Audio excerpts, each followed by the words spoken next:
Hi hello ನಮಸ್ಕಾರ. ಅಭಿಮತ ವಾಹಿನಿಯನ್ನ ವೀಕ್ಷಿಸುತ್ತಿರುವಂತಹ ಸರ್ವ ವೀಕ್ಷಕರಿಗೂ ನಾನು ನಿಮ್ಮ ಶ್ರೇಯ ಸುಳಿವು ಮಾಡುವ ಪ್ರೀತಿಯ ಅಭಿಮಾನದ ಗೌರವದ ಸ್ವಾಗತವನ್ನ ಕೋರ್ತಾ ಪ್ರತಿ ವಾರದಂತೆ ಇಂದು ಕೂಡ ನಮ್ಮ ಪ್ರತಿಭಾ ಚುಕ್ಕಿಗಳು ಕಾರ್ಯಕ್ರಮದಲ್ಲಿ ಅದ್ಭುತವಾದಂತಹ ಪ್ರತಿಭೆಯ ಜೊತೆ ನಾವು ನಿಮ್ಮ ಮುಂದೆ ಬಂದಿದ್ದೇವೆ. ಸೊ ಇವರು ಬೇರೆ ಯಾರೂ ಅಲ್ಲ, ನಂದಿನಿಯವರು. ಸೊ ಇವರ ಬಗ್ಗೆ ಹೇಳಬೇಕು ಅಂತ ಹೇಳಿದ್ರೆ ಭರತನಾಟ್ಯದಲ್ಲಿ ಆಗಿರ್ಬೋದು, ಸಂಗೀತ ಕ್ಷೇತ್ರದಲ್ಲಿ ಆಗಿರ್ಬೋದು, ಕರಾಟೆಯಲ್ಲಿ ಆಗಿರ್ಬೋದು ತಮ್ಮದೇ ಆದಂತಹ ಒಂದು ಚಾಪನ್ನ ಮೂಡಿಸಿಕೊಂಡು ಬಂದು ಎಲ್ಲರ ಮನವನ್ನ ಗೆದ್ದಂತಹ ಒಂದು ಅದ್ಭುತವಾದಂತಹ ಪ್ರತಿಭೆ ಅದು ನಮ್ಮ ನಂದಿನಿ ಅಲೆಯೂರು ಅವರು. ಸೊ ಇವರ ಬಗ್ಗೆ ನಾನು ಹೆಚ್ಚು ಏನು ಹೇಳಲಿಕ್ಕೆ ಹೋಗುದಿಲ್ಲ. ಯಾಕೆಂತ ಹೇಳಿದ್ರೆ ನಂದಿನಿ ಅಲೆಯೂರು ಅವರ ಬಾಯಿಯಲ್ಲೇ ಅವ್ರು ಏನೆಲ್ಲ ಸಾಧನೆಯನ್ನ ಮಾಡ್ತಾ ಇದ್ದಾರೆ, ಯಾರ ಜೊತೆ ಯಾವುದೆಲ್ಲ ಆಕ್ಟಿವಿಟೀಸ್ಗಳನ್ನ ಕಲಿತಾ ಇದ್ದಾರೆ, ಇನ್ ಮುಂದೆ ಏನಾಗಬೇಕು ಅಂತ ಇದ್ದಾರೆ ಎಲ್ಲವನ್ನ ಕೂಡ ತಿಳ್ಕೊಳ್ಳೋಣ. ಎಸ್, ನಮಸ್ತೆ ನಂದಿನಿ ಅವರೇ. ನಮಸ್ತೆ, ಹೇಗಿದ್ದೀರಾ? ನಾನು ಚಂದ ಇದ್ದೇನೆ, ನೀವು ಹೇಗಿದ್ದೀರಾ? ನಾನು ಕೂಡ ಚೆನ್ನಾಗಿದ್ದೇನೆ. ಸೊ ನಮ್ಮ ವೀಕ್ಷಕರು ಇವತ್ತು ನಂದಿನಿ ಅವರ ಕಲಾ ಜರ್ನಿಯನ್ನ ತಿಳ್ಕೊಳ್ಳೋಕ್ಕೆ ಕಾತುರತೆಯಿಂದ ಕಾಯ್ತಾ ಇದ್ದಾರೆ. ಸೊ ನೀವು ರೆಡಿ ಅಲ್ವಾ? ರೆಡಿ. ಎಸ್, ಓಕೆ, ಫುಲ್ ಜೋಶಲ್ಲಿ ಇದ್ದೀರಾ ಅನ್ಸುತ್ತೆ. ಎಸ್, ಸೊ ಮೊಟ್ಟ ಮೊದಲನೇದಾಗಿ ನೀವು ಯಾವ ಊರಿಂದ ಬಂದಿದ್ದೀರಾ, ಯಾವ ತರಗತಿಯಲ್ಲಿ ಕಲಿತಾ ಇದ್ದೀರಾ, ಹಾಗೆ ನಿಮ್ಮ ಶಾಲೆಯ ಹೆಸರನ್ನ ನಮ್ಮ ವೀಕ್ಷಕರಿಗಾಗಿ ತಿಳಿಸಿ. ಅಭಿಮತ ವಾಹಿನಿಯನ್ನು ವೀಕ್ಷಿಸುತ್ತಿರುವ ಎಲ್ಲರಿಗೂ ನಮಸ್ಕಾರನ ಹೇಳ್ತೇನೆ. ನನ್ನ ಹೆಸರು ನಂದಿನಿ ಅಲೆವೂರು. ನಾನು ಪ್ರಸ್ತುತ 10ನೇ ತರಗತಿಯನ್ನು ಶಾಂತಿನಿಕೇತನ ಆಂಗ್ಲ ಮಾಧ್ಯಮ ಶಾಲೆ ಅಲೆವೂರು ಉಡುಪಿಯಲ್ಲಿ ಕಲಿಯುತ್ತಿದ್ದೇನೆ. ನನ್ನ ಊರು ಉಡುಪಿ. ಓಕೆ, ಉಡುಪಿಯಿಂದ ಬಂದಿದ್ದೀರಾ ಆ್ಯಂಡ್ 10th ಸ್ಟೂಡೆಂಟ್ ಆಗಿದ್ದೀರಾ ನೀವು. ಓಕೆ, ಹಾಗಾದರೆ ಯಾವುದೆಲ್ಲ ಆ್ಯಕ್ಟಿವಿಟೀಸ್ಗಳನ್ನು ನಿಮ್ಮಲ್ಲಿ ನೀವು ತೊಡಗಿಸಿಕೊಂಡಿದ್ದೀರಾ? ನಾನು ಕರಾಟೆ, ಡ್ಯಾನ್ಸ್ ಮತ್ತು ಸಿಂಗಿಂಗ್, ಜಾಸ್ತಿ ಇಂಟ್ರೆಸ್ಟ್ ಸಿಂಗಿಂಗಲ್ಲಿ. ಓಕೆ, ಇದರಲ್ಲಿ ಸ್ವಲ್ಪ ಕಮ್ಮಿ. ಓಕೆ, ಅಂದರೆ ಹೆಚ್ಚು ನೀವು ಪ್ರಾಮುಖ್ಯತೆ ಕೊಡ್ತಾ ಇರುವಂಥದ್ದು ಸಂಗೀತ ಕ್ಷೇತ್ರಕ್ಕೆ ಅಂತ. ಹಾಗಾದರೆ ನೀವು ಯಾವುದೆಲ್ಲ ಗುರುಗಳ ಜೊತೆ, ನೀವೀಗ ಹೇಳಿದ್ರಿ ಡ್ಯಾನ್ಸ್ ಆಗಿರ್ಬೋದು, ಸಿಂಗಿಂಗ್, ಕರಾಟೆ ಎಲ್ಲ, ಸೊ ಎಲ್ಲದಕ್ಕೂ ಗುರುಗಳು ಇದ್ದಾರಾ? ಆ್ಯಂಡ್ ಆ ಗುರುಗಳ ಹೆಸರು, ಅಂದರೆ ನೀವೀಗ ಯಾವುದಾದ್ರು ಒಂದು ಡ್ಯಾನ್ಸ್ ಕ್ಲಾಸಿಗೆ ಹೋಗ್ತಾ ಇದ್ರೆ ಅಥವಾ ಸಿಂಗಿಂಗ್ ಕ್ಲಾಸಿಗೆ ಹೋಗ್ತಾ ಇದ್ರೆ ಸೊ ಆ ಹೆಸರುಗಳನ್ನು ನೀವು ಹೇಳ್ಬೋದು. ನಾನು ಕರಾಟೆಯನ್ನು ಶಿಹಾನ್ ರವಿಕುಮಾರ್ ಸರ್ ಇವರ ಹತ್ರ ಕಲಿತಿದ್ದೇನೆ. ಆಮೇಲೆ ಶಾಸ್ತ್ರೀಯ ಸಂಗೀತವನ್ನು ನಾನು ವಿದುಷಿ ಮಾಧವಿ ಭಟ್ ಪ್ರೇರಣಂಕೆಲೆ ಇವರ ಹತ್ರ ಕಲಿಯುತ್ತಿದ್ದೇನೆ. ಹಾಗೂ ಭರತನಾಟ್ಯವನ್ನು ವಿದುಷಿ ವೀಣಾ ಎಂ ಸಾಮಗಿ ಅವರ ಹತ್ರ ಕಲಿಯುತ್ತಿದ್ದೇನೆ. ಸೊ ಹಾಗಾದ್ರೆ ಎಲ್ಲ ಕ್ಲಾಸಸ್ಗಳಿಗೆ ಕೂಡ ನೀವು ಹೋಗ್ತಾ ಇದ್ದೀರಾ ಅಂತ ಆಯಿತು. ಸೊ ಹಾಗಾದ್ರೆ ನೀವು ಮೊಟ್ಟ ಮೊದಲನೇದಾಗಿ ನೀವು ಹೇಳಿದ್ರಿ ಇವಾಗ ಸಂಗೀತ ಕ್ಷೇತ್ರಕ್ಕೆ ನೀವು ಜಾಸ್ತಿ ಇಂಪಾರ್ಟೆನ್ಸ್ ಅನ್ನ ಕೊಡ್ತಾ ಇದ್ದೀರಾ ಅಂತ. ಸೊ ಹಾಗಾದ್ರೆ ನಮಗೆಲ್ಲರಿಗೂ ಕೂಡ ಕಲಾವಿದರಿಗೆ ಮೊಟ್ಟ ಮೊದಲಿನ ಸ್ಟೇಜ್ ಅಂತ ಹೇಳಿದ್ರೆ ಅಂದ್ರೆ ನೀವು ಎಷ್ಟನೇ ಏಜ್ ಅಲ್ಲಿ, ನಾವು ಒಂದು ವಯಸ್ಸಲ್ಲಿ ಇರುವಾಗ ಒಂದು ಸ್ಟೇಜಿಗೆ ಹೋಗಿರ್ತೇವೆ. ಸೊ ಆ ಸ್ಟೇಜಿಗೆ ಹೋಗುವಾಗ ನಮ್ಮ ಸ್ಟೇಜ್ ಫಿಯರ್ ಹೋಗಿರ್ತದೆ ಆ್ಯಂಡ್ ಅಲ್ಲಿಂದ ಮೇಲೆ ನಮ್ಮ ಇಂಟ್ರೆಸ್ಟ್ ಇನ್ನು ಹೆಚ್ಚಾಗ್ತಾ ಬರ್ತದೆ ಕಲಾಕ್ಷೇತ್ರದಲ್ಲಿ. ಸೊ ಆದ್ರಿಂದ ನಂದಿನಿ ಅವರ ಮೊಟ್ಟ ಮೊದಲ ಸ್ಟೇಜ್ ಯಾವುದಲ್ಲಿ ನೀವು ಡ್ಯಾನ್ಸ್ ಮಾಡಿದ್ರಾ, ಸಿಂಗಿಂಗ್ ಮಾಡಿದ್ರಾ, ಏನ್ ಮಾಡಿದ್ರಿ? ನಾನು ಹಾಡು ಹಾಡಿದ್ದೆ, ಭಕ್ತಿಗೀತೆ. ಅದು ನಿಟ್ಟೂರು ಸಾಯಿಬಾಬಾ ಮಂದಿರದಲ್ಲಿ ಹಾಡಿದ್ದೆ. ಓಕೆ ಓಕೆ, ಅಂದ್ರೆ ನಿಮ್ಮ ಊರಲ್ಲ, ಅದು ಬೇರೆ ಊರಲ್ಲಿ? ಓಕೆ, ನಿಟ್ಟೂರಲ್ಲಿ ನಿಮ್ಮ ಮೊಟ್ಟ ಮೊದಲಿನ ಸ್ಟೇಜ್. ಸೊ ಆದ್ರಿಂದ ನೀವು ಆ ಸ್ಟೇಜ್ ಅನ್ನ ಯಾವತ್ತೂ ಕೂಡ ಮರೀಲಿಕ್ಕೆ ಆಗುದಿಲ್ಲ, ಯಾಕೆಂದ್ರೆ ಅಲ್ಲಿಂದ ಮೇಲೆ ನೀವು ತುಂಬಾ ಸ್ಟೇಜಸ್ ಗಳನ್ನ ಅಟೆಂಡ್ ಮಾಡ್ತಾ ಬಂದ್ರಿ. ಓಕೆ, ಹಾಗಾದ್ರೆ ನಿಮ್ಗೆ ಸಂಗೀತ ಅಂದ್ರೆ ತುಂಬಾ ಇಷ್ಟ ಅಂತ ಆಯ್ತು. ಸೊ ಅದ್ಭುತವಾದಂತಹ ಸಿಂಗರ್ ಅಂತ ಕೂಡ ನಮಗೆ ಗೊತ್ತಿದೆ. ಸೊ ನಮ್ಮ ವೀಕ್ಷಕರು ಈಗ ನಂದಿನಿ ಅವರ ಬಾಯಲ್ಲಿ ಅದ್ಭುತವಾದಂತಹ ಹಾಡನ್ನ ಕೇಳಲಿಕ್ಕೆ ಕಾತುರತೆಯಿಂದ ಕಾಯ್ತಾ ಇರ್ತಾರೆ. ಸೊ ಆದ್ರಿಂದ ನಮಗಾಗಿ, ನಮ್ಮ ವೀಕ್ಷಕರಿಗಾಗಿ ಒಂದು ಪುಟ್ಟ ಹಾಡನ್ನ ಹಾಡಬೇಕು ಅಂತ ವಿನಂತಿ. ಎಂಥ ಶ್ರೀಮಂತನಂತನೋ, ಎಂಥ ಶ್ರೀಮಂತನಂತನೋ, ಶ್ರೀಕಾಂತಿಯ ಕಾಂತ ಎಂಥ ಶ್ರೀಮಂತನಂತನೋ. ಬೊಮ್ಮನು ಹೆಮ್ಮಗ ಮೊಮ್ಮ ಮಢಮ್ಮರಿ ಮೊಮ್ಮ ಶಚಿಮ್ಮ ಶರನ್ನ ಪರಮ್ಮ ಮೊಮ್ಮರು ಸಮೂಹ ನಿಮ್ಮಣು ಗಮ್ಮರು ನಮ್ಮೋ ನಮ್ಮ ಪರಮ್ಮ ಮಹಿಮ್ಮ. ಎಂಥ ಶ್ರೀಮಂತನಂತನೋ, ಶ್ರೀಕಾಂತಿಯ ಕಾಂತ ಎಂಥ ಶ್ರೀಮಂತನಂತನೋ.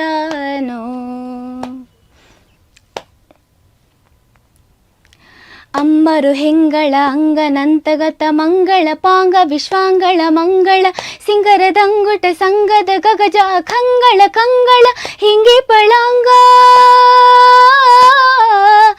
ಅಂಬರು ಹೆಂಗಳ ಅಂಗನಂತಗತ ಮಂಗಳ ಪಾಂಗ ವಿಶ್ವಾಂಗಳ ಮಂಗಳ ಸಿಂಗರದಂಗುಟ ಸಂಗದ ಗಗಜ ಅಕಂಗಳ ಕಂಗಳ ಹಿಂಗಿ ಪಳಾಂಗ ಪನ್ನಗ ಪನ್ನ ಶಯನ್ನ ಮಹೋನ್ನತ ಪನ್ನಗ ವರವ ಹನ್ನರ ತುನ್ನ ಭವನ್ನಸ ಕೊನ್ನತ ರನ್ನಗ ರನ್ನಿಜ ನಿನೆದುರೆನ್ಯಾರೆನ್ನೊಡೆಯನ್ನೇ ಎಂಥ ಶ್ರೀಮಂತನಂತನೋ ಶ್ರೀಕಾಂತಿಯ ಕಾಂತ ಎಂಥ ಶ್ರೀಮಂತನಂತನೋ ಬಲ್ಲ ಕೈವಲ್ಯ ಜರೊಲ್ಲಭ ಸುಲ್ಲಭ ಬಲ್ಲಿದ ಕುಲ್ಲರದಲ್ಲಣಿನಲ್ಲದೆ ಹುಲ್ಲುದು ನನ್ನೊಳವಲ್ಲನಿನಲ್ಲದೆ ಸಲ್ಲದು ಸಲ್ಲನಿ ನಿಲ್ಲದೆ ನಿಲ್ಲ ಬಲ್ಲ ಕೈವಲ್ಯ ಜರೊಲ್ಲಭ ಸುಲ್ಲಭ ಬಲ್ಲಿದ ಕುಲ್ಲರದಲ್ಲಣಿನಲ್ಲದೆ ಹುಲ್ಲುದು ನನ್ನೊಣವಲ್ಲನಿನಲ್ಲದೆ ಸಲ್ಲದು ಸಲ್ಲನಿ ನಿಲ್ಲದೆ ನಿಲ್ಲ ಎಂಥ ಎಂಥ ಎಂಥ ಶ್ರೀಮಂತನಂತನೋ ಶ್ರೀಕಾಂತಿಯ ಕಾಂತ ಎಂಥ ಶ್ರೀಮಂತನಂತನೋ ಅಂಬರ ದುಂಬಿಗೆ ತುಂಬೆ ವಿಶ್ವಂಬ ಸೃದುಂಬಿಲಿ ನಿಂಬಿಟ್ಟು ಕೊಂಬ ಕೃಪಾಂಬುದೇ ಅಂಬರ ದುಂಬಿಗೆ ತುಂಬೆ ವಿಶ್ವಂಬ ದುಂಬಿಲಿ ನಿಂಬಿಟ್ಟು ಕೊಂಬ ಕೃಪಾಂಬುದೆ ಇಂಬಕ ದಂಬಕ ಬಿಂಬ ಪ್ರಸನ್ ವೆಂಕಟ ಆ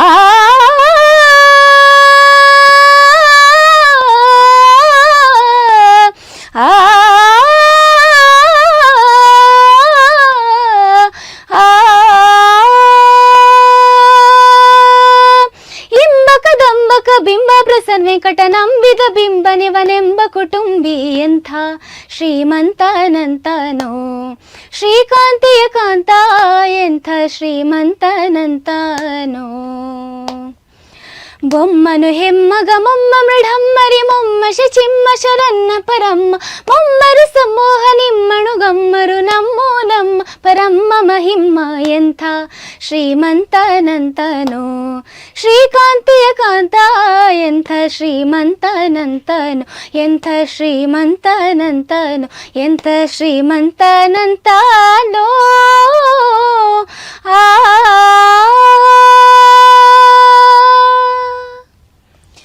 ತುಂಬ ಅದ್ಭುತವಾಗಿ ಹಾಡಿದ್ದೀರಾ. ಸೊ ಶಾಸ್ತ್ರೀಯ ಸಂಗೀತ ಅಂತ ಹೇಳುವಂಥದ್ದು ತುಂಬ ಸುಲಭವಾಗಿ ಯಾರಿಗೂ ಒಲಿಯುವುದಿಲ್ಲ. ಆ್ಯಂಡ್ ಅದರಲ್ಲಿರುವಂಥ ನೀವೀಗ ಹಾಡಿದಂತಹ ಹಾಡೇ ಒಂದು ಎಕ್ಸಾಂಪಲ್ ಆಗಿರ್ಬೋದು. ಲಿರಿಕ್ಸ್ಗಳೆಲ್ಲ ತುಂಬ ಕಷ್ಟ. ಎಸ್, ಆದರೂ ಅದ್ಭುತವಾಗಿ ಹಾಡನ್ನು ಹಾಡಿದ್ದೀರಾ. ತುಂಬ ಖುಷಿ ಆಯಿತು. ಆ್ಯಂಡ್ ನಮ್ಮ ವೀಕ್ಷಕರಿಗೂ ಕೂಡ ತುಂಬ ಇಷ್ಟ ಆಗಿರ್ತದೆ. ಇನ್ನು ಮುಂದಕ್ಕೆ ಕೂಡ ಇಂಥದ್ದೇ ಅದ್ಭುತವಾದಂತಹ ಹಾಡನ್ನು ಹಾಡ್ತಾ ಎಲ್ಲರ ಮನಸ್ಸನ್ನು ಹೇಗೂ ಗೆದ್ದಿದ್ದೀರಾ, ಇನ್ನು ಮುಂದಕ್ಕೂ ಕೂಡ ಗೆಲ್ತಾ ಹೋಗಿ ಅಂತ ಹೇಳ್ತಾ, ಸೊ ಇವಾಗ ನೀವು ಹೇಳಿದ್ರಿ ನಂದಿನಿಯವರು 10ನೇ ತರಗತಿಯಲ್ಲಿ ಕಲಿತಾ ಇದ್ದೀರಾ. ಸೊ ಆದ್ರಿಂದ ನಿಮ್ಮ ಶಾಲೆಯಲ್ಲಿ 10ನೇ ತರಗತಿ ಅಂತ ಹೇಳಿದ್ರೆ ಯಾವ ತರ ಸಪೋರ್ಟ್ ಮಾಡ್ತಾರೆ? ಅಂದ್ರೆ ನೀವೀಗ ಒಂದು ಕಲಾವಿದೆ ಅಂತ ಹೇಳಿದ್ರೆ ರಜೆ ಹಾಕ್ಬೇಕಾಗ್ತದೆ.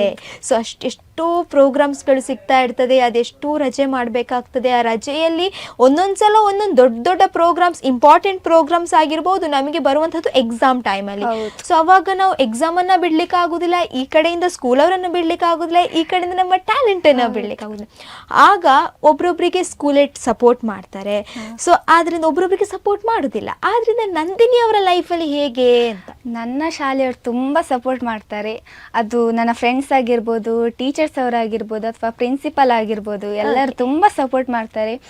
ನೀವು ಹೇಳಿದ ಹಾಗೆ ಪ್ರೋಗ್ರಾಮ್ಸ್ ಯಾವಾಗ ಬರ್ತದೆ ಅಂದರೆ ಎಕ್ಸಾಮ್ ಟೈಮಿಗೆ ಬರ್ತದೆ. ಸೊ ನಾನು ಫಸ್ಟಿಗೆ ಕೆಲವೊಂದ್ಸಲ ಮುಂಚೆವೇ ಪ್ರೋಗ್ರಾಮ್ಸ್ ಬುಕ್ ಆಗಿದ್ರೆ ಎಕ್ಸಾಮ್ ಹತ್ರ ಬರುವಾಗ ಫಸ್ಟಿಗೆ ಓದಿರ್ತೇನೆ. ಆವಾಗ ಪ್ರೋಗ್ರಾಮ್ಸ್ ಅಟೆಂಡ್ ಮಾಡಿ ಇಲ್ಲಿ ಹೋಗ್ಲಿಕ್ಕೆ ಸುಲಭ ಆಗ್ತದೆ. ಕೆಲವೊಂದ್ಸಲ ಮ್ಯಾನೇಜ್ ಮಾಡ್ಬೋದು ನಾನು. ಅದು ನಮಗೆ ಇಂಟ್ರೆಸ್ಟ್ ಇದ್ರೆ ನಾವು ಹೇಗೆ ಬೇಕಾದ್ರೂ ಮ್ಯಾನೇಜ್ ಮಾಡ್ಬೋದಂತೆ. ನಮಗೆ ಮನಸ್ಸು ಉಂಟು ಅಂತ ಹೇಳಿದ್ರೆ ನಾವು ಯಾವ್ದನ್ನ ಕೂಡ ಮ್ಯಾನೇಜ್ ಮಾಡ್ಲಿಕ್ಕೆ ಆಗ್ತದೆ. ಅಂಡ್ ನೀವು ಹೇಳಿದ್ರಿ ನಿಮ್ಮ ಸ್ಕೂಲಲ್ಲಿ ಆಗಿರ್ಬೋದು, ನಿಮ್ಮ ಪ್ರಿನ್ಸಿಪಲ್, ಟೀಚರ್ ಅಂಡ್ ಪ್ರಿನ್ಸಿಪಲ್ನ ಹೆಸರನ್ನ ಹೇಳಿ. ಎಷ್ಟು ಸಪೋರ್ಟ್ ಮಾಡ್ತಾ ಇದ್ದೀರಾ ಅಂತ ಹೇಳಿದ್ರೆ ಈ ಒಂದು ಕ್ಷಣದಲ್ಲಿ ನೀವು ಅವರ ಹೆಸರನ್ನ ಹೇಳುವಾಗ ಅವರಿಗೆ ತುಂಬಾ ಖುಷಿ ಆಗ್ತದೆ. ಎಸ್, ನನ್ನ ಪ್ರಿನ್ಸಿಪಲ್ನ ಹೆಸರು ರೂಪಾ ಡಿ ಕಿಣಿ ಅಂತ. ಅವರ ಹಸ್ಬೆಂಡ್ ದಿನೇಶ್ ಕಿಣಿ, ಅವ್ರು ಕೂಡ ಇಬ್ರು ಕೂಡ ತುಂಬಾ ಸಪೋರ್ಟ್ ಮಾಡ್ತಾರೆ ನಂಗೆ. Yes, okay. ಈ ಸಂದರ್ಭದಲ್ಲಿ ನೀವು ತುಂಬ ಹೃದಯದ ಧನ್ಯವಾದವನ್ನು ಅವರಿಗೆ ತುಂಬ ಹೃದಯದ ಧನ್ಯವಾದ. ನನ್ನ ಟೀಚರ್ಸಿಗೆ, ನನ್ನ ಫ್ರೆಂಡ್ಸಿಗೆ, ನನ್ನ ಪೇರೆಂಟ್ಸಿಗೆ ಕೂಡ ತುಂಬಾ ಥ್ಯಾಂಕ್ಸ್ ಹೇಳಿಕ್ಕೆ ಎಸ್ ಇಷ್ಟಪಡ್ತೇನೆ. ಇನ್ನು ನಾನೀಗ ಹೇಳಿದ್ದೆ ಅಲ್ಲ, ಸೊ ನಿಮಗೆ ಶ್ರೇಯಾ ಸುಳ್ಳಿನ ಪರವಾಗಿ ಇನ್ನೂ ಜಾಸ್ತಿ ಸಪೋರ್ಟ್ ಸಿಗ್ತದೆ ನೋಡಿ.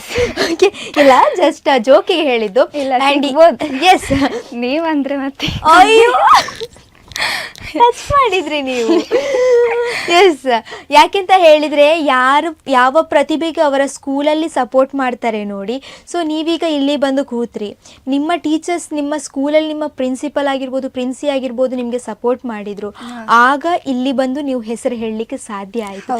ಯಾವುದೋ ಒಂದು ಕಾರಣಕ್ಕೆ ನಿಮ್ಮನ್ನು ಎಲ್ಲಿಗೂ ಹೋಗ್ಲಿಕ್ಕೆ ಬಿಡ್ಲಿಲ್ಲ ಅಂತ ಹೇಳಿದ್ರೆ ಈ ಸಂದರ್ಭದಲ್ಲಿ ನಿಮ್ಮ ಸ್ಕೂಲ್ನ ಹೆಸರನ್ನ ಹೇಳಲಿಕ್ಕೆ ಸಾಧ್ಯ ಆಗ್ತಿರ್ಲಿಲ್ಲ, ಅಥವಾ ಪ್ರಿನ್ಸಿಪಲ್ನ ಹೆಸರನ್ನ ಕೂಡ ಹೇಳಲಿಕ್ಕೆ ನಿಮಗೆ ಸಾಧ್ಯ ಆಗ್ತಿರ್ಲಿಲ್ಲ. ಆದ್ರಿಂದ ಇಲ್ಲಿ ಬರುವಂತ ಹೆಚ್ಚಿನ ಎಲ್ಲ ಒಂದು ಪ್ರತಿಭಾನ್ವಿತ ಮಕ್ಕಳ ಬಾಯಲ್ಲಿ ಬರುವಂತಹ ವಿಷಯ ನಮ್ಮ ಸ್ಕೂಲ್ ಅವ್ರು ನಮಗೆ ಸಪೋರ್ಟ್ ಮಾಡ್ತಾರೆ ಅಂತ. ಅವರ ಸ್ಕೂಲ್ ಅವ್ರು ಸಪೋರ್ಟ್ ಮಾಡಿದಕ್ಕೆ ಇಲ್ಲಿ ಬರ್ಲಿಕ್ಕೆ ಸಾಧ್ಯ. ಎಸ್, ಆದ್ರಿಂದ ಎಲ್ಲ ಶಿಕ್ಷಣದ ಒಂದು ಮೂಲ ಅಂದರೆ ಎಲ್ಲ ಸ್ಕೂಲ್ಗಳಿಗಾಗಿರ್ಬೋದು, ಕಾಲೇಜ್ಗಳಿಗೆ ನಾನು ಹೇಳುವಂಥದ್ದು ಇಷ್ಟೇ, ಶಿಕ್ಷಣಕ್ಕೆ ಎಷ್ಟು ಮಹತ್ವವನ್ನು ಕೊಡ್ತಾರೋ ಅಷ್ಟೇ ಈಚೆ ಎಕ್ಸ್ಟ್ರಾ ಕರಿಕ್ಯುಲರ್ ಆಕ್ಟಿವಿಟೀಸ್ಗಳಿಗೆ ಕೂಡ ಆಗಬೇಕು. ನಾವಿಲ್ಲಿ ಕೊಡದಿದ್ರು ಒಂದೊಂದು ಸಮಯದಲ್ಲಿ ಏನಾಗ್ತದೆ ಅಂತ ಹೇಳಿದರೆ ಸ್ಕೂಲಿಗೆ ಕಾಂಪಿಟೇಷನ್ಸ್ ಎಲ್ಲ ಅರೇಂಜ್ ಆಗ್ತದೆ. ಒಂದೊಂದು ಸ್ಕೂಲಲ್ಲಿ ನಮಗೆ ಹೋಗ್ಲಿಕ್ಕೆ ಬಿಡದಿದ್ರು ಕೂಡ ಅವರಿಗೆ ಬೇಕು ಅಂತ ಹೇಳುವಾಗ ಅವರು ಬರ್ತಾರೆ. ಬಟ್ ನನಗೂ ಕೂಡ ಆಗುವಂಥದ್ದು ಇಷ್ಟೇ, ನನ್ನ ಕಾಲೇಜಲ್ಲೂ ನನಗೆ ತುಂಬ ಸಪೋರ್ಟ್ ಮಾಡ್ತಾ ಬರ್ತಾ ಇದ್ದಾರೆ. ಸೊ ಆದ್ರಿಂದ ನಮಗೆಲ್ಲರಿಗೂ ಕೂಡ ಒಂದು ಮಾರ್ಗ ಈಸಿ ಆಗಿದೆ ಅಂತ ಹೇಳ್ಬೋದು. ಸೊ ನಿಮಗೆ ಕಾಲೇಜಲ್ಲಿ ಸ್ಕೂಲಲ್ಲಿ ಇಷ್ಟು ಸಪೋರ್ಟ್ ಮಾಡ್ತಾ ಇದ್ದಾರೆ, ಹಾಗಾದರೆ ನಂದಿನಿಯವರ ಮನೆಯಲ್ಲಿ ತಂದೆ ತಾಯಿ ಆ್ಯಂಡ್ ಹೀಗೆ ಮನೆಯವರೆಲ್ಲ ಹೇಗೆ ಸಪೋರ್ಟ್ ಮಾಡ್ತಾರೆ? ನನ್ನ ಫ್ಯಾಮಿಲಿ ಮೆಂಬರ್ಸ್ ಕೂಡ ತುಂಬ ಒಳ್ಳೆ ಸಪೋರ್ಟ್ ಮಾಡ್ತಾರೆ. ನನ್ನ ಅಮ್ಮ ಆಗಿರ್ಬೋದು, ಅಪ್ಪ ಆಗಿರ್ಬೋದು, ಅಣ್ಣನವರಾಗಿರ್ಬೋದು, ಅಜ್ಜಿ ಆಗಿರ್ಬೋದು, ಅಥವಾ ರಿಲೇಟಿವ್ಸ್ ಆಗಿರ್ಬೋದು, ತುಂಬ ಸಪೋರ್ಟ್ ಮಾಡಿ ಚಿಯರ್ ಅಪ್ ಮಾಡ್ತಾರೆ, ಎನ್ಕರೇಜ್ ಮಾಡ್ತಾರೆ ನನಗೆ, ಇನ್ನು ಸಹ ಮುಂದೆ ಹೋಗು, ಸಪೋರ್ಟ್ ತುಂಬ ಕೊಡ್ತಾರೆ. ಎಸ್, ಹಾಗಾದರೆ ಫ್ಯಾಮಿಲಿ ಆಯಿತು, ಟೀಚರ್ಸ್ ಆಯಿತು, ನಂದಿನಿ ಅವರಿಗೆ ಎಲ್ಲ ಕಡೆಯಿಂದಲೂ ಸಪೋರ್ಟ್ ಬರ್ತದೆ ಅಂತ ಆಯಿತು. ಹಾಗಾದರೆ ನಿಮಗೆ ಈಗ ಎಲ್ಲರೂ ಸಪೋರ್ಟ್ ಮಾಡ್ತಾ ಇದ್ದಾರಲ್ವ, ಇನ್ನು ಮುಂದಕ್ಕೆ ಕೂಡ ಇಂಥದ್ದೇ ಸಪೋರ್ಟ್ ನಿಮ್ಮ ಜೀವನದಲ್ಲಿ ಹೀಗೆ ಬರ್ತಾ ಹೋಗಲಿ ಅಂತ ಹೇಳ್ಕೊಳ್ತಾನೆ. ಸೊ ಆದ್ದರಿಂದ ನಂದಿನಿ ಅವರ ಪ್ರಕಾರ ಲೈಫ್ ಅಂದರೆ ಏನು ಅಂತ ಕೇಳಿದ್ದು. ಯಾಕೆ ಅಂತ ಹೇಳಿದರೆ ಒಂದು ಸಣ್ಣ ವಿಷಯದಲ್ಲಿ ನೀವೊಂದು ಜಸ್ಟ್ ಥಿಂಕ್ ಮಾಡಿ. ಯಾಕೆ ಅಂತ ಹೇಳಿದರೆ ನೀವೊಂದು ಕಲಾವಿದೆಯಾಗಿ ನಿಮಗೆ ಲೈಫ್ನ ಅರ್ಥ ಗೊತ್ತಿರ್ಬೋದು. ಯಾಕೆ ಅಂತ ಹೇಳಿದರೆ ನೀವು ಕಾಂಪಿಟೇಷನ್ಗಳಿಗೆಲ್ಲ ಹೋಗ್ತಾ ಇರ್ತೀರಾ, ಅದು ವಿಷಯ ಬೇರೆ, ಪ್ರೋಗ್ರಾಮ್ಸ್ಗಳಿಗೆ ಹೋಗ್ತಾ ಇರ್ತೀರಾ, ಅಲ್ಲಿ ಸೋಲು ಗೆಲುವು ಅಂತ ಹೇಳುವಂಥದ್ದು ಆಗ್ತದೆ. ಸೊ ಆದ್ರಿಂದ ಲೈಫ್ ಅಂತ ಹೇಳಿದರೆ ಆ ಒಂದು ಸೋಲು ಗೆಲುವಿಗೆ ಕಂಬೈನ್ ಮಾಡಿ ಏನು ಹೇಳಲಿಕ್ಕೆ ಇಷ್ಟಪಡ್ತೀರಾ? ಇಲ್ಲ, ಕಾಂಪಿಟೇಷನ್ಸ್ ಅಂತಲ್ಲ, ಯಾವುದಕ್ಕೂ ನಾವು ಪಾರ್ಟಿಸಿಪೇಟ್ ಮಾಡಬೇಕು, ಟ್ರೈ ಮಾಡದೇ ಇರಬಾರ್ದು. ಯಾಕಂದರೆ ಅದು ಸಿಗ್ತದ, ಅದು ಕಾಂಪಿಟೇಷನ್ ಆಗಿರಲಿ, ಪ್ರೋಗ್ರಾಮ್ ಆಗಲಿ, ಭಯ ಆಗಿರ್ಬೋದು, ಅಥವಾ ಅದು ಸಿಗ್ತದ ಇಲ್ವಾ ಪ್ರೈಸ್, ಬಟ್ ನಾವು ಪಾರ್ಟಿಸಿಪೇಷನ್ ಒಂದು ಇರಬೇಕು ನಮ್ಮದು. ಅವಾಗ ಏನಾದರೂ ಒಂದು ಆಗ್ಬೋದು. ನಾವು ಪಾರ್ಟಿಸಿಪೇಟ್ ಮಾಡ್ತಾ ನಮಗೆ ಅದರ ಸ್ಟೇಜ್ ಫಿಯರ್ ಆಗಿರ್ಬೋದು, ಅದು ಹೋಗ್ತಾ ಬರ್ತದೆ. ಸೊ ನನಗೆ ಈಗ ನಾನು ಪ್ರೋಗ್ರಾಮ್ಸ್ ಕೊಟ್ಟು ಸ್ಟೇಜ್ ಫಿಯರ್ಸ್ ಹೋಗ್ತಾ ಬಂದಿದೆ. ಇಲ್ಲಾಂದರೆ ನಾನು ಫಸ್ಟ್ ಹೇಳಿದೆ ಅಲ್ಲ ನೆಟ್ಟೂರು, ಅಲ್ಲಿ ನಾನು ತುಂಬ ಹೆದ್ರಿ ಹೋಗಿ ಹಾಡ್ತಾ ಇದ್ದೆ. ಈಗ ತೊಂದರೆ ಇಲ್ಲ, ಹೋಗಿದೆ ಸ್ಟೇಜ್ ಫಿಯರ್. ಓಕೆ, ನಾನು ಒಂದು ವಿಷಯ ಕೇಳಲಿಕ್ಕೆ ಇತ್ತು. ಸೊ ಮೊಟ್ಟ ಮೊದಲನೇದಾಗಿ ನೀವು ಹೇಳಿದ್ರಿ ಫಸ್ಟ್ ಸ್ಟೇಜಿಗೆ ಹೋಗೋದು ಅಂತ. ಸೊ ಅಲ್ಲಿ ಹೋಗುವಾಗ ನೀವಾಗಿಯೇ ಹೋದ್ರ ಅಥವಾ ನಿಮ್ಮ ಅಮ್ಮ ಒತ್ತಾಯ ಮಾಡಿ ಅಥವಾ ತಂದೆ ಒತ್ತಾಯ ಮಾಡಿ ಹೋದ್ರ?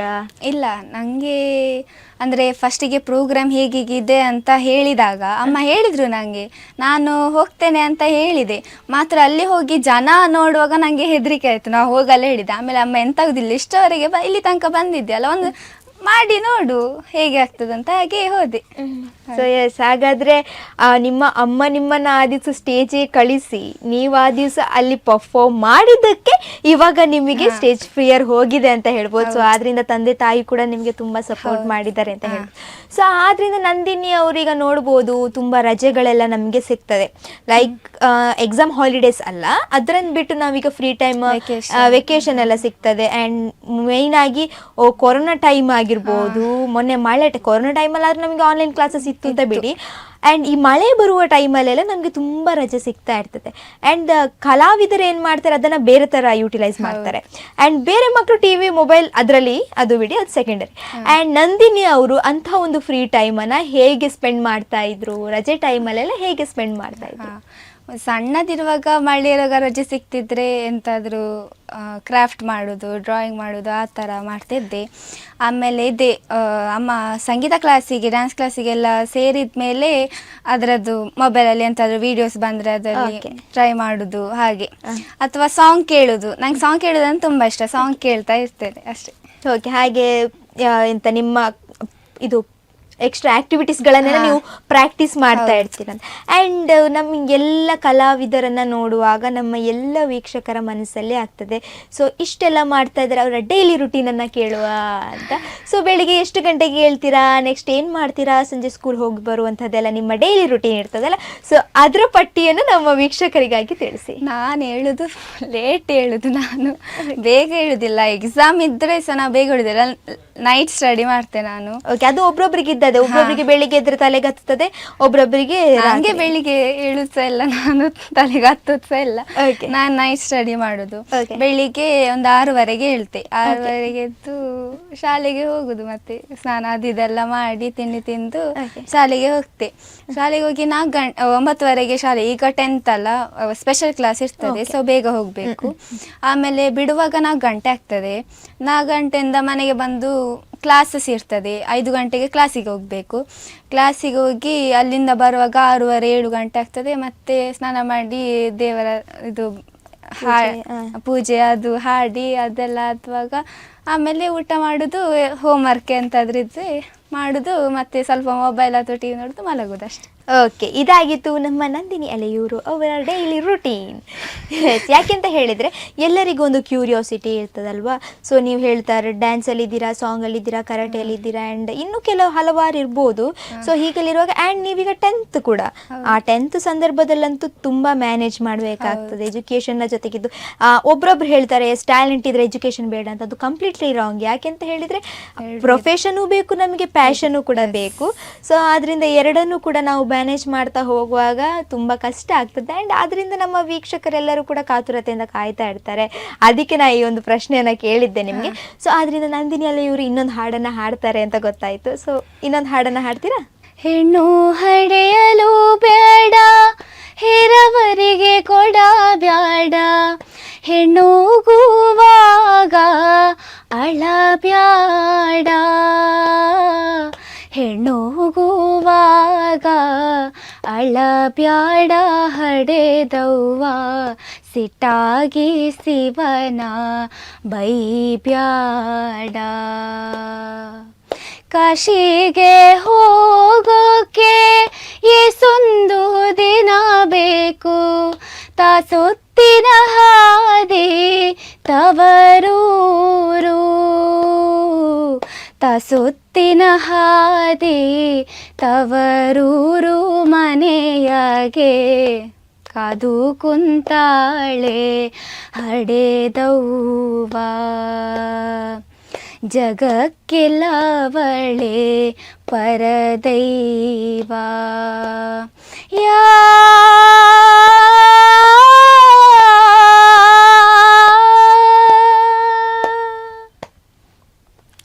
ಸೂಪರ್, ಅವಾಗಿದ್ದು ಸೂಪರ್, ಇವಾಗಿದ್ದು ಸೂಪರ್. ಸೊ ತುಂಬ ಅದ್ಭುತವಾಗಿ ಹಾಡನ್ನು ಹಾಡ್ತೀರಾ. ಇನ್ನು ಮುಂದಕ್ಕೆ ಕೂಡ ದೊಡ್ಡ ದೊಡ್ಡ ದೊಡ್ಡ ದೊಡ್ಡ ಸ್ಟೇಜಸ್ಗಳು ಸಿಗಲಿ, ಇನ್ನೂ ದೊಡ್ಡ ದೊಡ್ಡ ರಿಯಾಲಿಟಿ ಶೋಗಳು ಸಿಗಲಿ, ಇನ್ನು ಎಲ್ಲರ ಮನೆ ಮಾತಾಗುವಂತಾಗಲಿ ಅಂತ ಹೇಳ್ಕೊಳ್ತಾ. ಎಸ್. ಸೊ ನಿಮ್ಮ ಇನ್ನು ಮುಂದೆ ನಾ ಹೇಳೋದು, ಸೊ ಪ್ರೊಫೆಷ್ನಲ್ ಆಗಿರ್ಬೋದು, ಪ್ಯಾಷನಲ್ಲಿ ಆಗಿರ್ಬೋದು, ನಂದಿನಿ ಅವರಿಗೆ ಏನಾಗಬೇಕು ಅಂತ ಆಸೆ ಇದೆ? ಎಜುಕೇಷನ್ ಕಂಪ್ಲೀಟ್ ಆಗಿ ಸೊ ಈ ಕಲೆಯನ್ನು ಕೂಡ ಕಂಟಿನ್ಯೂ ಮಾಡ್ತೀರಾ, ಅಥವಾ ಅದರ ಜೊತೆಗೆ ಏನು ಕೆಲಸವನ್ನು ಮಾಡಬೇಕು ಅಂದರೆ ಪ್ರೊಫೆಷನ್ ಆಗಿ ಯಾವುದನ್ನು ಚೂಸ್ ಮಾಡಬೇಕು ಅಂತ ಆಸೆ ಇದೆ ನಂದಿನಿ ಅವರಿಗೆ? ನನಗೆ 2 ಸಹ ಬೇಕು, ಸಿಂಗಿಂಗ್ ಸಹ ಬೇಕು, ಈಚೆ ಪ್ರೊಫೆಷನ್ ಸಹ ಬೇಕು. ನನಗೆ CA ಆಗಬೇಕಂತ ಆಸೆ ಉಂಟು. ಫಸ್ಟಿಗೆ ಬ್ಯಾಂಕ್ ಮ್ಯಾನೇಜರ್ ಆಗಬೇಕಂತ ಆಸೆ ಇತ್ತು. ಆಮೇಲೆ ಸೀಟಲ್ಲಿ ಹೋಗ್ತಿದ್ದೀರಾ? ಅಮ್ಮ ಮತ್ತೆ ಬೇಡ, ಬ್ಯಾಂಕ್ ಮ್ಯಾನೇಜರ್ ಸ್ವಲ್ಪ ಓದಲಿಕ್ಕೆಲ್ಲ ಕಷ್ಟ ಇರ್ತದೆ ಹೇಳಿದ್ರು, ಅದಕ್ಕೆ CA ಅದಕ್ಕಿಂತ ಅಷ್ಟೇ ಇರ್ತದೆ. ಹೌದು, ಆದರೆ ನನಗೆ CA ಇಷ್ಟ. ಓಕೆ, ಮನಸ್ಸಿದ್ರೆ ಯಾವುದನ್ನು ಕೂಡ ಮಾಡಲಿಕ್ಕೆ ಸಾಧ್ಯ. ನಮ್ಮ ಮನಸ್ಸಲ್ಲಿ ನಾವು ಆಗ್ತದೆ, ನನ್ನಿಂದ ಸಾಧ್ಯ ಅಂತ ಅಂದ್ಕೊಂಡ್ರೆ ಯಾವುದು ಕೂಡ ಆಗೋದಿಲ್ಲ ಅಂತಿಲ್ಲ, ಎಲ್ಲವನ್ನ ಮಾಡ್ಬೋದು. ಸೊ ಅದರಿಂದ CA ಆಗಿ ಅದರ ಜೊತೆ ಇದನ್ನು ಕೂಡ ಕಂಟಿನ್ಯೂ ಮಾಡಿ ಆ್ಯಂಡ್ ಇನ್ನೂ ಉನ್ನತವಾದಂಥ ಹೆಸರನ್ನು ಮಾಡಿ ಅಂತ ಕೇಳ್ಕೊಳ್ತೇನೆ. ಸೊ ಎಷ್ಟು ಪ್ರೋಗ್ರಾಮ್ಸ್ಗಳನ್ನು ಕೊಟ್ಟಿದ್ದೀರಾ, ಇಷ್ಟೆಲ್ಲ ಜನರಿಗೆ ಪರಿಚಿತರಾಗಿದ್ದೀರಾ ಅಂತ ಹೇಳಿದರೆ ನಿಮಗೆ ತುಂಬ ಜನ ಈಗ ಸಪೋರ್ಟ್ ಮಾಡ್ತಾ ಇರ್ತಾರೆ. ಅದು ಬ್ಯಾಕ್ಗ್ರೌಂಡಲ್ಲಿ ನಿಂತ್ಕೊಂಡು ಸಪೋರ್ಟ್ ಮಾಡ್ತಾರೆ. ಇರ್ತಾರೆ, ಯಾರು ಮುಂದೆ ನೀವು ಆದಷ್ಟು ಹೆಸರನ್ನ ಹೇಳಲಿಕ್ಕೆ ನಿಮಗೆ ಸಂದರ್ಭ ಸಿಕ್ಕಿರುವುದಿಲ್ಲ. ಆದ್ರಿಂದ ಈಗ ಅಭಿಮತ ವಾಹಿನಿಯಲ್ಲಿ ಒಂದು ನಿಮಗೆ ಆಪರ್ಚುನಿಟಿ ಸಿಗ್ತಾ ಇದೆ. ಸೊ ಆದ್ರಿಂದ ಹೆಸರನ್ನ ಹೇಳಬೇಕು, ಇವ್ರು ನನಗೆ ತುಂಬ ಸಪೋರ್ಟ್ ಮಾಡಿದ್ದಾರೆ, ಇವ್ರು ನಮ್ಮ ವೀಡಿಯೋಸ್ಗಳನ್ನು ಶೇರ್ ಮಾಡೋದು, ಹೀಗೆ ತುಂಬ ರೀತಿಯಲ್ಲಿ ನಮಗೆ ಸಪೋರ್ಟರ್ಸ್ ಇರ್ತಾರೆ. ಸೊ ಆದ್ರಿಂದ ಯಾರನ್ನ ನೀವು ಈ ಒಂದು ಸಂದರ್ಭದಲ್ಲಿ ನೆನಪಿಸ್ಕೊಳ್ಳಿಕ್ಕೆ ಇಷ್ಟಪಡ್ತೀರಾ? ಫಸ್ಟಿಗೆ ನಾನು ಅಮ್ಮನಿಗೆ ಹೇಳ್ತೇನೆ, ಯಾಕಂದರೆ ಅಮ್ಮ ಪ್ರತಿಯೊಂದರಲ್ಲೂ ನನಗೆ ತುಂಬ ಸಪೋರ್ಟ್ ಮಾಡಿದ್ದಾರೆ. ಅದು ನನ್ನನ್ನು ಕರ್ಕೊಂಡು ಹೋಗಿ ಬರೋದಾಗಲಿ, ಅಥವಾ ಕ್ಲಾಸಸ್ಸಿಗೆ ಕರ್ಕೊಂಡು ಹೋಗಿ, ಅಥವಾ ಒಬ್ರೊಬ್ರ ಹತ್ರ ಮಾತಾಡಿ ಹೀಗೆ ಪ್ರೋಗ್ರಾಮ್ಸ್ ಹಾಗೆ ತುಂಬಾ ಕಷ್ಟದ ವಿಷಯ, ಎಲ್ಲರಿಗೂ ಅದು ಆಪರ್ಚುನಿಟಿ ಸಿಗುದಿಲ್ಲ. ಅಂಡ್ ಎಲ್ಲ ತಾಯಿಯಂದಿರು ಕೂಡ ಹಾಗಿರ್ತಾರೆ ಅಂತ ಹೇಳಲಿಕ್ಕೆ ಆಗುದಿಲ್ಲ. ಪ್ರೀತಿ ಇರ್ತದೆ 100% ತಾಯಿಯವ್ರಿಗೆ ಪ್ರೀತಿ, ಬಟ್ ಕಲೆಯಲ್ಲಿ ಕಷ್ಟಪಟ್ಟು ಅದೇ ಮಕ್ಕಳ ಹಿಂದೆ ಅವರ ಕೆಲಸವನ್ನು ಯೋಚನೆ ಮಾಡದೆ ಮಕ್ಕಳಿಗೋಸ್ಕರ ಮಾಡ್ತಾರಲ್ಲ. S, continue. ಫಸ್ಟ್ ತಾಯಿಗೆ ಹೇಳಿಕ್ಕೆ ಇಷ್ಟಪಡ್ತೇನೆ, ಆಮೇಲೆ ಅಣ್ಣ, ಅಪ್ಪ, ಅಮ್ಮ. ಅಂತೂ ಅಮ್ಮನ ಮೇಲೆ ಪ್ರೀತಿ ಜಾಸ್ತಿ ಆಗಿ ಅಮ್ಮ ಅದ 2-3 ಸತಿ. ಹೌದು, ಅಣ್ಣ, ಫ್ಯಾಮಿಲಿ ಅವರೆಲ್ಲ, ಮತ್ತೆ ಫ್ರೆಂಡ್ಸ್ ಸಹ ಬರ್ತಾರೆ, ಎಲ್ಲರೂ ಸಪೋರ್ಟ್ ಮಾಡ್ತಾರೆ. ಮತ್ತೆ ಶಾಲೆಯಲ್ಲಿ ಟೀಚರ್ಸ್ ಆಗಿರ್ಬೋದು, ಪ್ರಿನ್ಸಿಪಲ್ ಆಗಿರ್ಬೋದು, ಅವರಿಗೆಲ್ಲ ಥ್ಯಾಂಕ್ಸ್ ಹೇಳ್ತೇನೆ. ಆಮೇಲೆ ಪದ್ಮಶ್ರೀ ಮೇಡಮ್, ಅವರು ತುಂಬಾ ಸಪೋರ್ಟ್ ಮಾಡ್ತಾರೆ. ಅವರ ಬಗ್ಗೆ ಏನ್ ಹೇಳಲಿಕ್ಕೆ ಇಷ್ಟಪಡ್ತೀರಾ ಪದ್ಮಶ್ರೀ ಭಟ್ ಮೇಡಮ್ ಅವರ ಬಗ್ಗೆ? ಬಿಕಾಸ್ ಹೇಳ್ಬೇಕಂತವೇ ಈ ಒಂದು ಸ್ಟೇಜ್ ಅಲ್ಲಿ ಬಂದಿದ್ದೀರಾ ಅಂತ ಎಲ್ಲ ತಂಡದವರು ನಾನು ಹೇಳುವಂತದ್ದು, ಎಸ್, ಹೊರಗೆ ಸ್ಟೇಜಸ್ಗಳಲ್ಲಿ ಕಾರ್ಯಕ್ರಮ ಕೊಡುವಂತಹದ್ದು ಅದು ನಿಜ. ಆದ್ರೆ ಪ್ರತಿ ತಿಂಗಳು ಒಂದು ಸ್ಟೇಜ್ ಅನ್ನ ಕಲ್ಪಿಸಿ ಕೊಡುವಂತಹದ್ದು, ಅದರೊಟ್ಟಿಗೆ ಟಿವಿ ಚಾನೆಲ್ಗಳಲ್ಲಿ ಪ್ರೋಗ್ರಾಮ್ ಅನ್ನ ಕಲ್ಪಿಸಿ ಕೊಡುವಂತಹ ತಂಡ ಎಲ್ಲೂ ಒಳ್ಳೆ ಆಪರ್ಚುನಿಟಿ ಕೊಡ್ತಾರೆ. ಎಲ್ಲ ಪ್ರತಿಭೆಗಳಿಗೂ ಒಳ್ಳೊಳ್ಳೆ ಅವಕಾಶ, ಒಂದು ಸ್ಟೇಜ್ ಆಗಿರ್ಬೋದು ಅಥವಾ ಒಂದು ವಿಡಿಯೋಸ್ ಹಾಕಿದ್ರೆ ಅದನ್ನ ಶೇರ್ ಮಾಡಿ ಎಲ್ಲರಿಗೆ ಸಪೋರ್ಟ್ ಕೊಡುವಂಥದ್ದು, ಅವರು ತುಂಬಾ ಸಪೋರ್ಟ್ ಮಾಡ್ತಾರೆ. ಅವರಿಗೆ ಥ್ಯಾಂಕ್ಸ್ ಹೇಳಲಿಕ್ಕೆ ಇಷ್ಟಪಡ್ತೇನೆ. ಆಮೇಲೆ ಪ್ರಕಾಶ್ ಸುವರ್ಣ ಅಂತ, ಅವ್ರು ನಂಗೆ ನಿಟ್ಟೂರಲ್ಲಿ ಅವ್ರ ಸ್ಟೇಜ್ ಫಸ್ಟಿಗೆ ನಂಗೆ ಕೊಟ್ಟದ್ದು. ಸೊ ಅವರಿಗೆ ನಾನು ಫಸ್ಟ್ ಸ್ಟೇಜ್ ಕೊಟ್ಟವರನ್ನ. ಮತ್ತೆ ರವಿಕುಮಾರ್ ಶಂಕರ್ಪುರ ಅಂತ, ಅವರು ಕೂಡ ನಂಗೆ ತುಂಬಾ ಸ್ಟೇಜಸ್ ಅವಕಾಶ ಕೊಟ್ಟಿದ್ದಾರೆ. ಆಮೇಲೆ ಶ್ರೀಕಾಂತ್ ಅಣ್ಣ ಅಂತ ಒಬ್ರಿದ್ದಾರೆ, ಹರೀಶ್ ಆಚಾರ್ಯ ಅಂತ ಒಬ್ರಿದ್ದಾರೆ. ಅವರು ಈಗ ತುಂಬಾ ಸಪೋರ್ಟ್ ಮಾಡ್ತಾರೆ, ಸ್ಟೇಜಸ್ ಕೊಡೋದಾಗ್ಬೋದು, ಹಾಡ್ಲಿಕ್ಕೆ ತುಂಬಾ ಒಳ್ಳೆ ಸಪೋರ್ಟ್ ಮಾಡ್ತಾರೆ. ಆಮೇಲೆ ಪ್ರಿನ್ಸಿಪಲ್ ಮೇಡಮ್ ಕೂಡ ನಂಗೆ ಹಾಡ್ಲಿಕ್ಕೆ ತುಂಬಾ ಅವಕಾಶ ಕೊಟ್ಟಿದ್ದಾರೆ. ಈಗ ಕಾಲೇಜಲ್ಲೆಲ್ಲ ನಿಮಗೆ ಅದರ್ ಸ್ಟೇಜಸ್ ಹೊರಗಡೆಯಿಂದ ಕೂಡ ಅವರಿಗೆ ಏನಾದ್ರೂ ಕಾರ್ಯಕ್ರಮ ಬಂದ್ರೆ ನಿಮ್ಮನ್ನ ಅಡ್ವೈಸ್ ಮಾಡಿದ್ದಾರೆ, ಕೊಟ್ಟಿದ್ದಾರೆ, ನಂಗೆ ಸ್ಟೇಜಸ್ ಕೊಟ್ಟಿದ್ದಾರೆ. ಸೊ ಅವರು ಕೂಡ ನಂಗೆ ತುಂಬಾ ಸಪೋರ್ಟ್ ಮಾಡ್ತಾರೆ. ಆಮೇಲೆ ಟೀಚರ್ಸ್ನವರು ಕೂಡ ಒಳ್ಳೆ ಪ್ರೋಗ್ರಾಮ್ಸ್ ಎಲ್ಲ ಇದ್ರೆ ಒಳ್ಳೆ ಹಾಡ್ತಿ, ಇನ್ನು ಇದು ಸಾಂಗ್ ಹಾಡು ನಿಂಗೆ ಒಳ್ಳೆ ಸೂಟ್ ಆಗ್ತದೆ ಹಾಗೆ. ಮತ್ತೆ ಎಂತಾದ್ರೂ ಸ್ಕೂಲಲ್ಲಿ ಪ್ರೋಗ್ರಾಮ್ಸ್ ಎಲ್ಲ ಇದ್ರೆ ಹಾಡು, ನೀನು ಒಂದು ಅಟ್ಲೀಸ್ಟ್ ಪ್ರಾರ್ಥನೆ ಆದ್ರೂ ಮಾಡು, ಆ ಥರ ಹಾಗೆಲ್ಲ ಮಾಡೋ ನಮಗೆ ತುಂಬಾ ಖುಷಿ ಆಗ್ತದೆ. ಯಾಕೆಂತ ಹೇಳಿದ್ರೆ ಅಷ್ಟು ಮಕ್ಕಳ ನಡುವೆ ನಮಗೆ ಪ್ರಿಯಾರಿಟಿ ಕೊಟ್ಟು ನಮ್ಮನ್ನ ಸೆಲೆಕ್ಟ್ ಮಾಡ್ತಾರೆ. ಅದು ಒಂದು ನೀವು ಕಷ್ಟಪಟ್ಟಕ್ಕೆ ಸಿಗುವಂತಹ ಬೆಲೆ ಅಂತ ಹೇಳ್ಬೋದು. ಯಾಕೆಂದ್ರೆ ನೀವು ಕಷ್ಟಪಡದೇ ಇರ್ತಿದ್ರೆ ನೀವು ಸಿಂಗರ್ ಅಂತ ಟೀಚರ್ಸಿಗೂ ಗೊತ್ತಾಗ್ತಾ ಇರ್ಲಿಲ್ಲ, ಹೊರಗೆ ಅವರಿಗೂ ಗೊತ್ತಾಗ್ತಾ ಇರ್ಲಿಲ್ಲ. ನೀವು ಕಷ್ಟಪಟ್ಟು ನೀವು ಸಾಂಗ್ ಅನ್ನ ಕಲ್ತು ಅದೆಷ್ಟೋ ಪ್ರೋಗ್ರಾಮ್ಸ್ ಗಳನ್ನ ನೀಡಿದಕ್ಕೆ ನಿಮ್ಮ ಟೀಚರ್ಸ್ ಇವತ್ತು ನಿಮ್ಗೆ ಪ್ರಿಯಾರಿಟಿಯನ್ನ ಕೊಡ್ತಾ ಇದ್ದಾರೆ. ಅಂಡ್ ಎಲ್ಲರಿಗೂ ನೀವು ತಿಳಿತಾ ಇದ್ದೀರಾ, ಅಂದ್ರೆ ನಂದಿನಿ ಅವ್ರು ಯಾರು ಅಂತ ಎಲ್ಲರಿಗೂ ಈಗ ಗೊತ್ತಾಗ್ತಾ ಬರ್ತಾ ಇದೆ ಅಂತ ಹೇಳ್ಬೋದು. ಎಸ್, ನೀವಿವತ್ತು ಪದ್ಮಶ್ರೀ ಮೇಡಮ್ ಅವರಿಗೆ ಥ್ಯಾಂಕ್ಸ್ ಅನ್ನು ಹೇಳಿದ್ರಿ, ಅದೆಷ್ಟೋ ಸಪೋರ್ಟರ್ಸ್ ಗಳಿಗೆ ಥ್ಯಾಂಕ್ಸ್ ಅನ್ನು ಹೇಳಿದ್ರಿ. ಸೊ ಮೈನ್ ಆಗಿ ಈಗ ನೀವು ಈ ವೇದಿಕೆಯಲ್ಲಿ ಅಂದ್ರೆ ಈ ಒಂದು ಚೇರ್ ಅಲ್ಲಿ ಕೂತ್ಕೊಳ್ಬೇಕು, ಅದೆಷ್ಟೋ ವೀಕ್ಷಕರು ನಿಮ್ಮ ಒಂದು ಕಲಾ ಜರ್ನಿಯನ್ನ ತಿಳ್ಕೊಳ್ಬೇಕು. ಅಂಡ್ ಪದ್ಮಶ್ರೀ ಮೇಡಮ್ ಅವರು ಕೂಡ ಈ ಒಂದು ಆಪರ್ಚುನಿಟಿಯನ್ನ ಕೊಡಬೇಕು ಅಂತ ಹೇಳಿದ್ರೆ ಮುಖ್ಯವಾದಂತಹ ಕಾರಣ ನಮ್ಮ ಅಭಿಮತ ವಾಹಿನಿ ಹಾಗೂ ಆ ಒಂದು ತಂಡ ಸರ್ವ ಸದಸ್ಯರು, ಆ ತಂಡದ ಒಂದು ಸರ್ವ ಸದಸ್ಯರು. ಸೊ ಅಭಿಮತ ವಾಹಿನಿಯ ಬಗ್ಗೆ ಅಂಡ್ ಆ ತಂಡದ ಸರ್ವ ಸದಸ್ಯರ ಬಗ್ಗೆ ಏನ್ ಹೇಳಲಿಕ್ಕೆ ಇಷ್ಟಪಡ್ತೀನಿ? ಅಭಿಮತ ವಾಹಿನಿಯಲ್ಲಿ ನಾನು ಇದು 3ನೇ ಸಲ ಬರುದು. ಫಸ್ಟಿಗೆ ಒಂದ್ಸಲ ಬಂದಿದ್ದೆ ಲಾಸ್ಟ್ ಇಯರ್ ಟೈಮ್ ಅಲ್ಲಿ. ನೀವು ಪ್ರತಿಭಾ ಲೋಕ ಮಾಡಿ. ಹೌದು.